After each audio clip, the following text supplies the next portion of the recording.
समय और लोगों की जीवन शैली के साथ खेती और खेती पर आधारित व्यवसाय करने के तरीकों में भी बदलाव आया है। हमारे प्रधानमंत्री के इसी प्रोत्साहन का नतीजा है कि जागरूकता के इस दौर में खेती और खेती से जुड़े व्यवसाय अपनाकर लोग अधिक से अधिक आर्थिक संपन्नता की ओर आगे बढ़ रहे हैं। ऐसा ही कृषि आधारित व्यवसाय है दुग्ध उत्पादन। हमारे देश की कृषि और पशुपालन को एक दूसरे के सापेक्ष माना जाता है। पशुपालन का पर्यावरण को संतुलित रखने में भी बहुत बड़ा योगदान है। विज्ञान और तरक्की के इस दौर में छोटे किसान हो या बड़े किसान या हो महिला किसान, कोई भी पशुपालन की नई तकनीकें और संसाधन अपनाकर अच्छा मुनाफा कमा सकते हैं। लखनऊ से तकरीबन 40 किलोमीटर की दूरी पर स्थित ग्राम धनुआ आसार सिसिंडी मोहनलालगंज में पशुपालन से दुग्ध उत्पादन के व्यवसाय को अपनाकर एक मिसाल बन चुकी हैं सरोज चौधरी। इन्होंने आधुनिक तकनीकों के आधार पर दुग्ध उत्पादन का एक प्लांट लगाया है, जहां HF उन्नत किस्म की 100 गायों को पाला जाता है। इन गायों को यहां विशेषज्ञों की देखभाल में रखा जाता है। यहाँ के हर पालतू पशु के गले में एक पट्टा पहनाया जाता है, जिसमें एक खास तरह की डिवाइस लगी होती है, जो पशु की हर गतिविधि को कंप्यूटर के माध्यम से बताती है।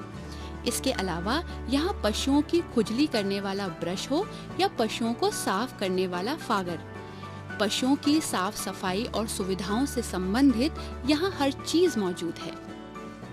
जनपद लखनऊ में आज यहाँ पर एक जो हमारी गाय की एक इकाई है, यहाँ पर 100 गाय रखी गई हैं। ये एक महिला उद्यमी हैं जो इसको चला रही हैं तथा बहुत ही सफलतापूर्वक वैज्ञानिक तरीके से चला रही हैं। विभाग द्वारा, हमारे यहाँ के क्षेत्रीय पशु चिकित्सा अधिकारी द्वारा, तहसील स्तर के हमारे उप मुख्य पशु चिकित्सा अधिकारी द्वारा इनका सतत अनुश्रवण किया जाता है। यहाँ पर आने वाली किसी भी समस्या का तत्काल निदान किया जाता है। वर्ष में 2 बार यहाँ पर खुरपका मुँहपका बीमारी के टीके लगाए जाते हैं। समय पर गला घोटू बीमारी का टीका लगाया जाता है। इसके अलावा पशुओं में कृमिनाशक दवा, साथ में यहाँ के पोषण पर जो कि इनके लिए आहार चाहिए होता है, उसकी बहुत अच्छी तकनीकी जानकारी दी जाती है।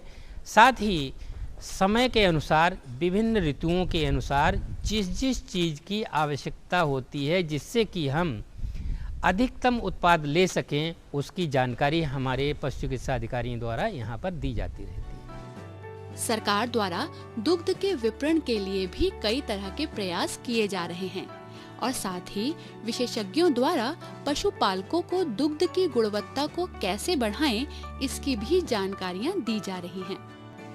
मोहनलालगंज की रहने वाली सरोज चौधरी ने क्षेत्र की महिला किसानों के बीच एक प्लांट लगाकर एक मिसाल कायम की है। इनका ये प्लांट पूरी तरह स्वचालित है। विशेषज्ञों द्वारा की जाने वाली देखभाल के अलावा यहाँ पर्याप्त संसाधन मौजूद हैं, जिसकी वजह से यहाँ प्रतिदिन गायों से लगभग 300 लीटर दूध निकाला जाता है।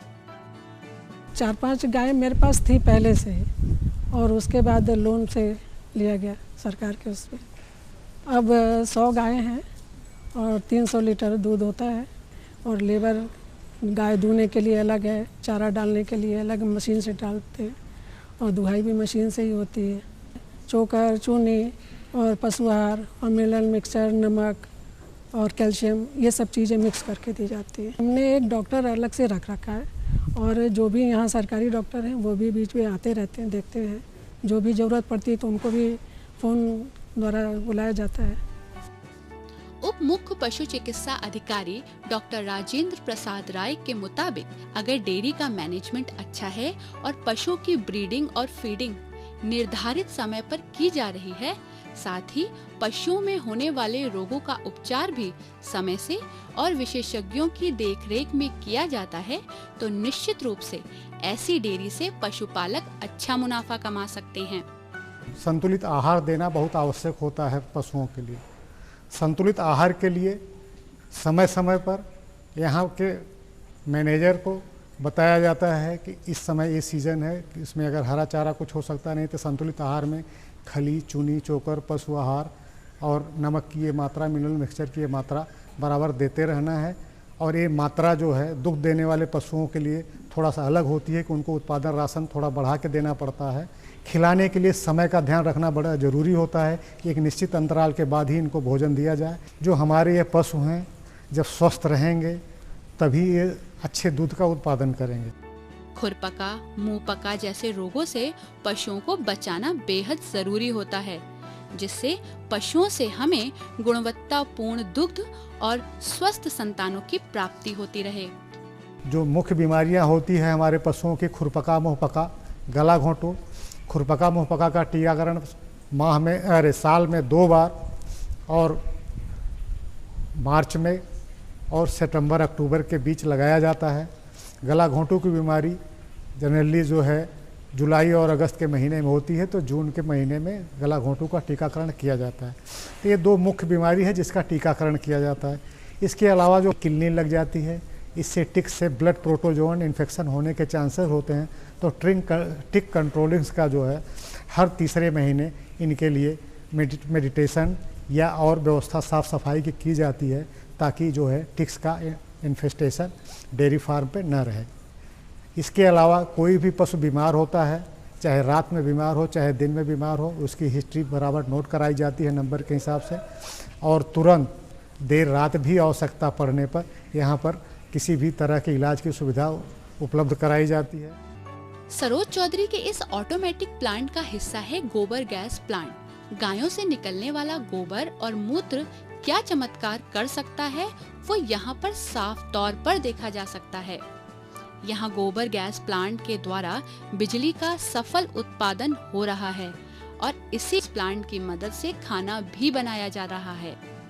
निश्चित रूप से आज बढ़ती जनसंख्या और खेती की घटती जोत की वजह से जरूरी है कि वैज्ञानिक पद्धतियों को अपनाते हुए कृषि आधारित व्यवसायों को बढ़ावा दिया जाए। इस तरह के आदर्श पशुपालन को अपनाकर किसान अपनी आर्थिक उन्नति के सपने को साकार कर सकते हैं।